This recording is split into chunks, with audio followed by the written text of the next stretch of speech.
ആർത്തിരമ്പുന്ന സ്റ്റേഡിയത്തിൽ ജൂൺ 29 രാത്രി 10:30 റഫറിയുടെ ആദ്യ വിസിൽ മുഴങ്ങുമ്പോൾ ലോകം കാത്തിരിക്കുന്നത് വെറുമൊരു നോക്കൌട്ട് മത്സരത്തിനല്ല. കളിമുറ്റത്തെ പരമ്പരാഗത വമ്പന്മാരും പുത്തൻ ചരിത്രമെഴുതാൻ പോകുന്ന പോരാളികളും തമ്മിലുള്ള കരുത്തുറ്റ പോരാട്ടത്തിനാണ്.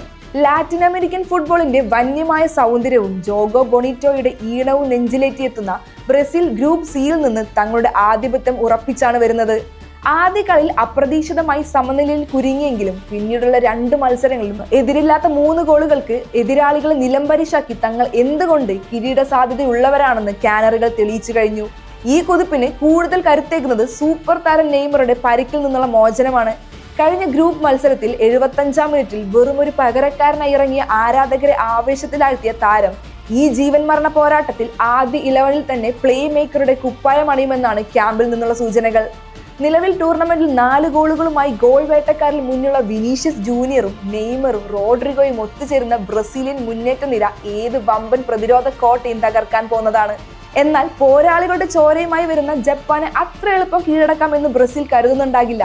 3 മത്സരങ്ങളിൽ നിന്ന് 5 പോയിന്റുമായി ടൂർണമെന്റിൽ ഇതുവരെ ഒരു തോൽവി പോലും അറിയാതെയാണ് ജപ്പാന്റെ വരവ്.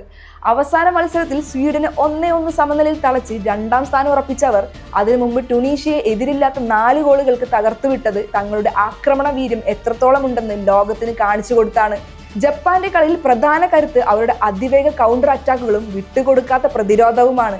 മാത്രമല്ല, കഴിഞ്ഞ വർഷം ടോക്കിയോയിൽ വെച്ച് ഇതേ ബ്രസീലിനെ അട്ടിമറിച്ചതിന്റെ മാനസികമായ മേൽക്കൈയും അവർക്കുണ്ട്.